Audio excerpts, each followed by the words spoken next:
আবারও অরূপ বিশ্বাসের খবরের দিকেই নজর রাখবো। হাইকোর্টে ধাক্কা প্রাক্তন ক্রীড়ামন্ত্রী অরূপ বিশ্বাসের।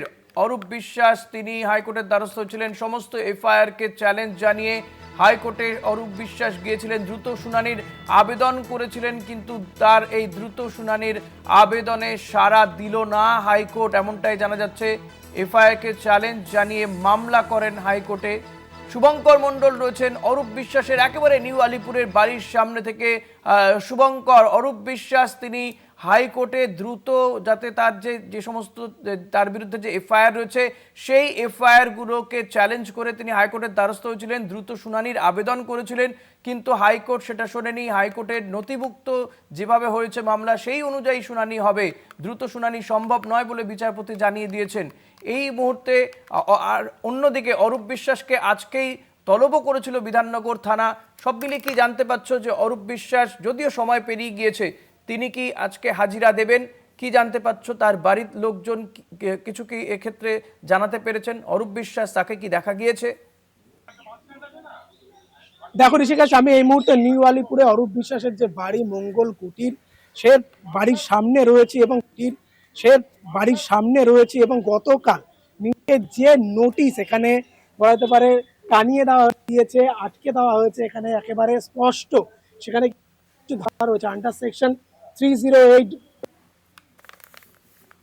351 এবং 61-235, এই যে সেকশনগুলো বিএনএস সেই ধারাতে অরূপ বিশ্বাসের বিরুদ্ধে এবং মূলত মেসি কাণ্ডে চরম বিশৃঙ্খলা হয়েছিল গত বছর 13ই ডিসেম্বর যুব ভারতী প্রাঙ্গণে। সেই জন্যই কিন্তু তার বিরুদ্ধে এফআইআর হয় এবং তাকে বিধাননগর দক্ষিণ থানার পুলিশ হাজিরা দিতে বলে। এর আগে তিনি হাজিরা এড়িয়েছিলেন অসুস্থতার কারণ দেখিয়ে, কিন্তু কোনো মেডিকেল সার্টিফিকেট তিনি জমা দেননি। তার পরবর্তীতে গতকাল ফের তাকে নোটিশ সার্ভ করা এবং বলে দেওয়া হয় আজ সকাল 11টার মধ্যে বিধাননগর দক্ষিণ থানায় তাকেও হাজিরা দিতে হবে। হাজিরা দেননি। এই বাড়িতে অরূপ বিশ্বাস নেই বলে জানা গিয়েছে। যে পুলিশ এই মুহূর্তে কিন্তু যে নোটিশ সার্ভ করেছে, পুলিশ আসার কথা রয়েছে বলে আমরা জানতে পাচ্ছি। এবং তোমায় জানিয়ে রাখি, রীতিমতো হাইকোর্টে ধাক্কা খেয়েছেন প্রাক্তন ক্রীড়ামন্ত্রী অরূপ বিশ্বাস। কেননা তার হয়ে আইনজীবী কিশোর দত্ত যে কারণগুলো বাজে আগের ঘটনা, মন্ত্রী কোনোভাবে এক্ষেত্রে প্রাক্তন মন্ত্রীর কোনো যোগ নেই, এই যাবতীয়টা সেক্ষেত্রে মামলা দায়ের করার অনুমতি চাওয়া হয়েছে এবং যে কটি এফআইআর হয়েছে তার বিরুদ্ধে দাঁড়িয়ে মামলা দায়ের করার অনুমতি চাওয়া হয়েছে।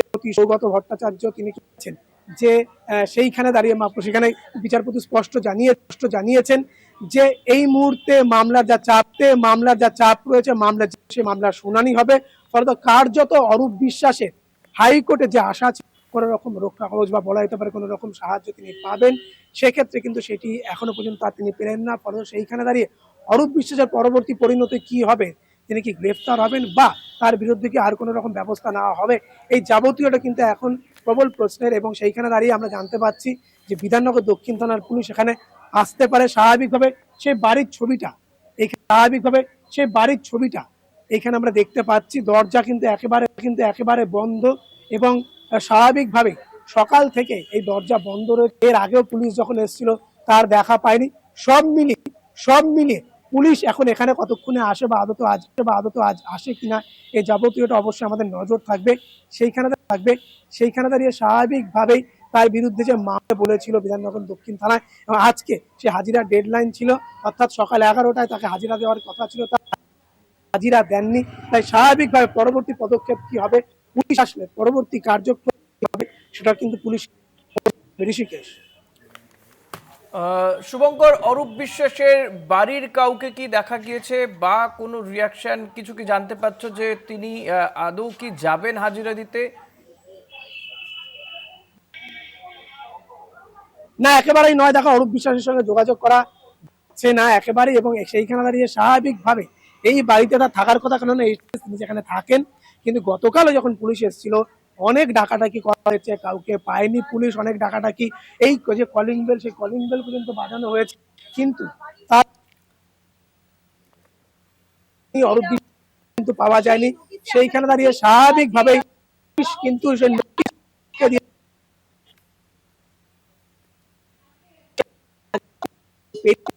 পেরিয়ে গিয়েছে। তো সেইভাবেই কিন্তু পদক্ষেপ গ্রহণ করে, পুলিশ এখানে আসে কিনা সেই নিয়ে আমাদের অবশ্যই নজর থাকবে। কিন্তু কারুর পরিবারের কারুর কিন্তু এই বিষয় নিয়ে প্রতিক্রিয়া পাওয়া যায় না। আমরা জানি যে মন্ত্রী ইতিমধ্যে তিনি গ্রেফতার হয়েছেন। স্বাভাবিকভাবেই কিন্তু অরূপ বিশ্বাসের বিরুদ্ধে মামলা ইতিমধ্যে রুজু হয়েছে, পুলিশ মামলা তদন্ত শুরু করেছে। সেইখানে দাঁড়িয়ে স্বাভাবিকভাবেই তার খোঁজ যে তাকে তিনি হাজিরা দেননি, শারীরিক অসুস্থতার কারণ দেখিয়েছেন, কিন্তু মেডিকেল সার্টিফিকেট দাখিল করেননি। সব মিলিয়ে পুলিশ এসে তাকে না পেয়ে গতকাল অনেক ডাকাডাকির পর এই নোটিশ চিপকে দিয়ে চলে গিয়েছে।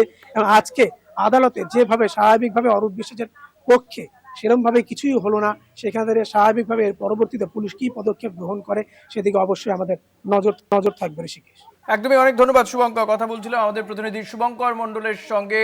অরূপ বিশ্বাসের বাড়ির সামনে থেকে ছিলেন আমাদের প্রতিনিধি শুভঙ্কর মণ্ডল। অরূপ বিশ্বাসকে আজকে তলব করা হয়েছিল, বিধাননগর থানা তাকে তলব করেছিল, কিন্তু অরূপ বিশ্বাস তিনি আজকেও হাজিরা দিচ্ছেন না।